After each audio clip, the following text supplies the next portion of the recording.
Hello, Internet. And my squeaky chair also said hello.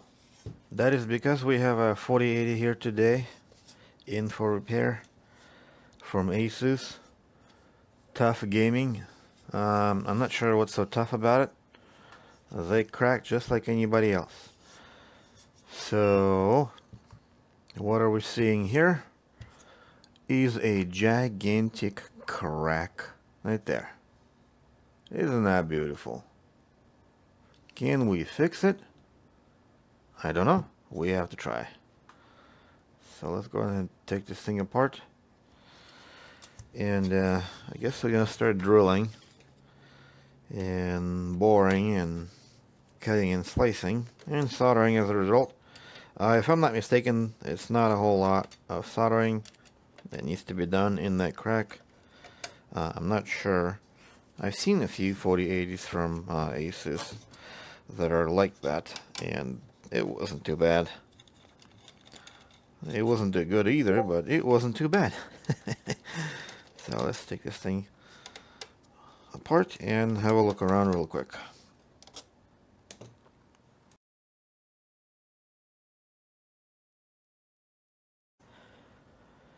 Alright, so here's what we have. Nothing interesting at first, but it's actually something very interesting in here. So you know how when a 4090 comes in and it's got a crack like this, chances are you have to throw away the board and transfer the core and memory over to a donor board because of the core.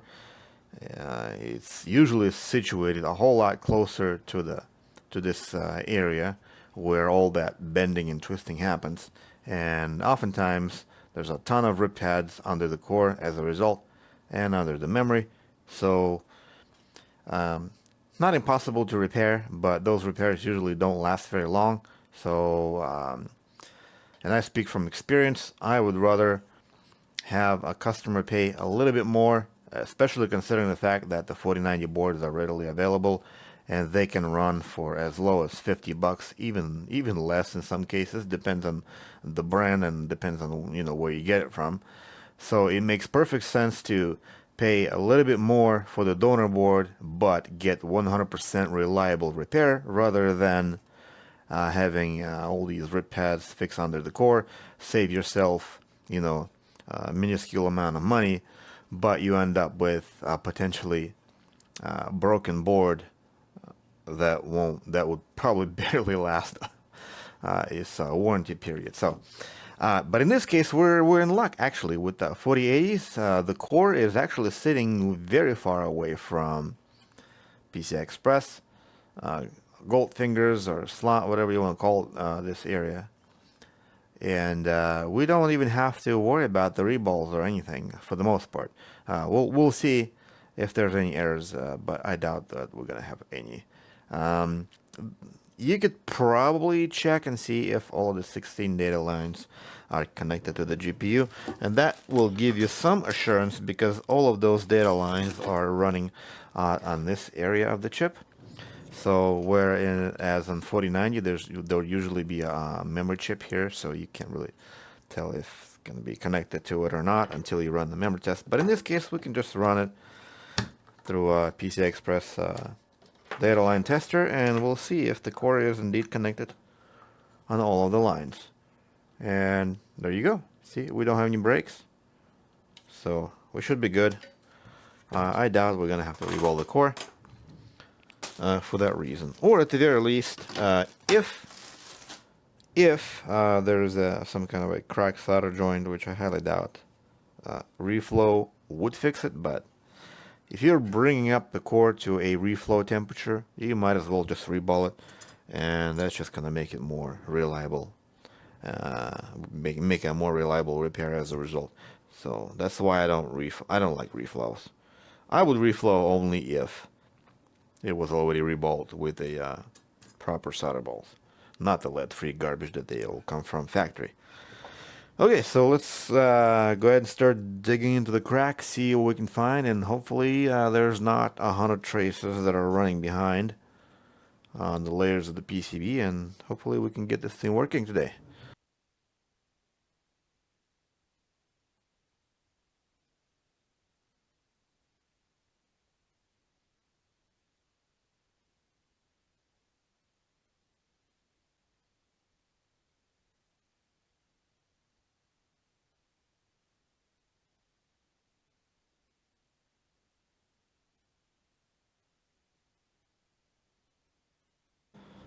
Alright, repair was completed. Whether it was a success or not, I have no idea.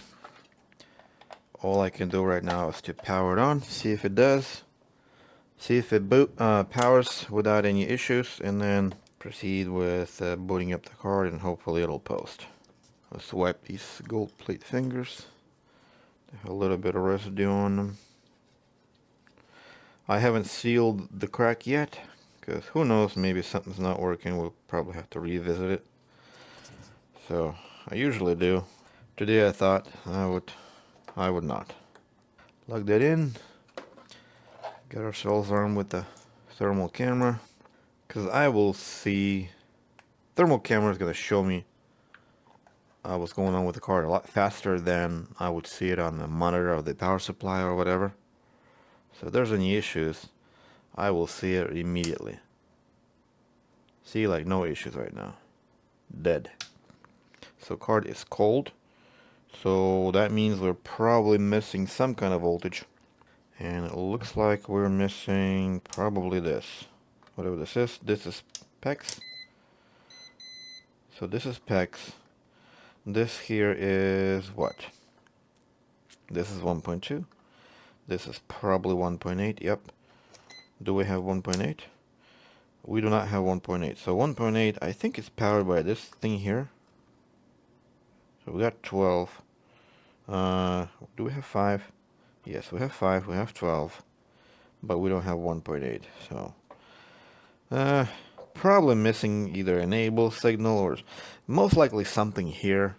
Or there could also be like a 3.3 volt somewhere down the line. Hard to say.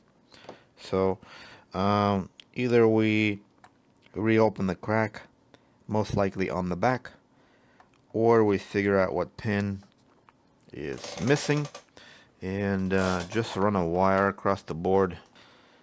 Okay, let's go ahead and start poking around this chip, see what we're missing. Okay, so we want so let's have a look and see if we have 12 volt in here, and we do. Do we have enable? No enable. Okay, and the enable comes probably from the power good of the power monitoring chip on the back, which means which is located either here. No, that's a PWM. Not here either. So it's either this guy, though this could probably be a memory rail controller, or we have it here. Most likely this chip here is missing. Yep, that's a power monitoring chip. Most likely we're missing some voltage inside of the crack, like a 3.3 or something that's just not reaching the chip. Let's go ahead and look at this chip, see if we have like an enable or some kind of voltages on here, like a VCC maybe. Let's have a look at this chip real quick. We need VCC, which is gonna be this pad here, if I'm not mistaken. Yep, looks like a third pin. We have 3.3. Okay, so that means we're missing 12 volt then. That means 12 volt is missing somewhere. We should have 12 here. We do. And we should have 12 here. We don't. Then in here, 0. Then we should have 12 here. Yes. 12 here. Yes. And 0, 1.37. So we're missing this guy here. Where does that come from? I have no idea. So we're going to have to figure out. So we're basically missing 12 volt. Yeah, so I guess that crack is pretty big. Where are we missing 12 volt? I have no idea. So we're going to have to. We might even be missing 12 volt here, just behind the repair area. Or we could be missing it on the back. Really hard to say. So, I I suppose I can, let's see. We could just run a wire, but and this isn't a high load 12 volt line. But it could be at the point of break. So if I were to just run a wire to here, that wire might be okay for the monitoring of the chips, but it will probably not be sufficient enough to supply 12 volts to all of the driver MOSFETs or wherever that 12 volt goes. I kind of wonder if we have 12 volt on all of the driver MOSFETs. So we got 12 here, here. I just want to make sure that we are not missing any other 12 volts on driver MOSFETs, because if we do, then we cannot use just a regular jumper wire to power these things. So let's see, most likely not going to be missing here, yeah, because we're on the other side of the board. I think it's just a signal that's missing. Yeah, all the 12 volts are there. So it looks like it's just a signal that we're missing. So we could run a 12 volt into here. But I want to know where it's originating. So what I'm going to do is I'm going to open up the crack from the front, because the amount of repair on the front of the board was significantly less than on the back. And I'm going to go ahead and solder a wire here. And we're going to start tracing where that wire goes.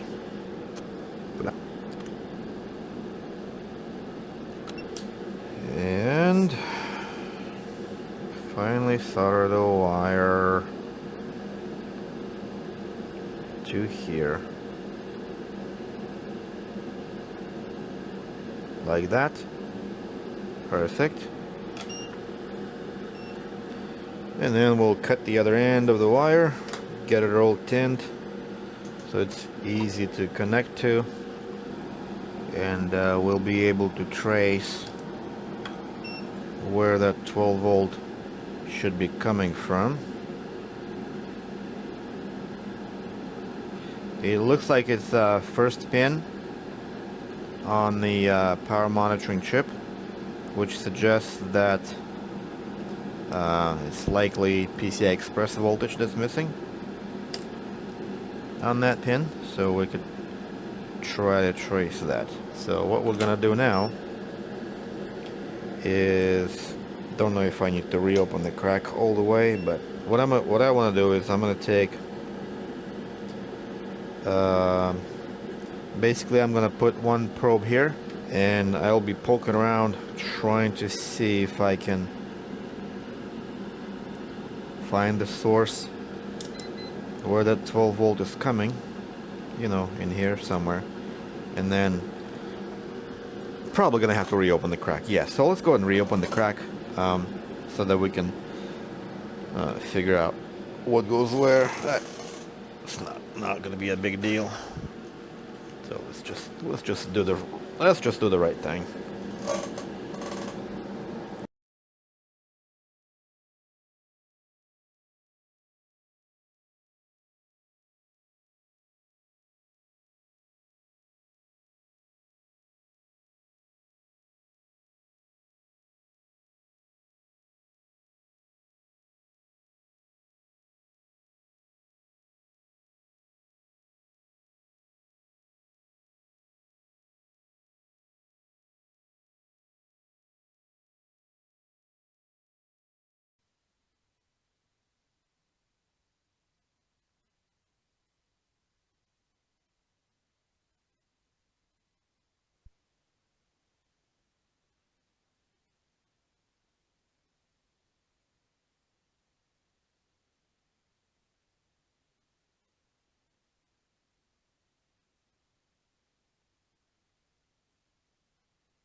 So after endless hours of trying to get that stupid crack fixed.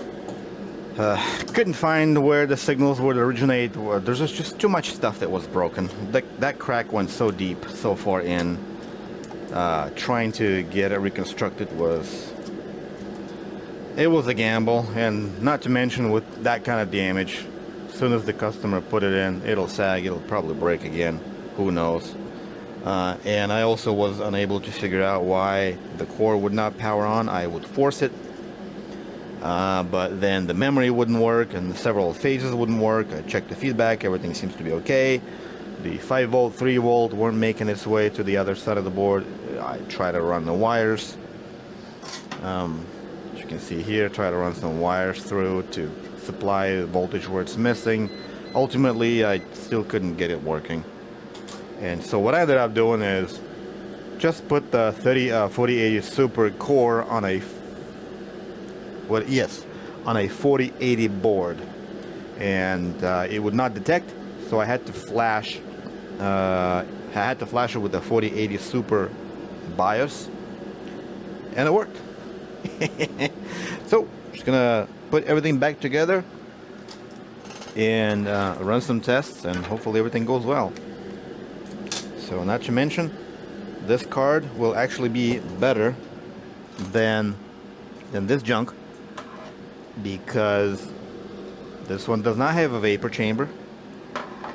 I'm not a big fan of vapor chambers, but when they work great. This one does. This one's a Lenovo, better cooling, and just overall, I mean, it's about the same in terms of build quality and whatnot, but anyway, who cares? Hopefully this was educating, maybe entertaining. It definitely was for me, because I'm happy that I got the card fixed. Whether it was a little bit of cheating, some of you would consider, but you know, took me all day, and at the end of the day, we got it working.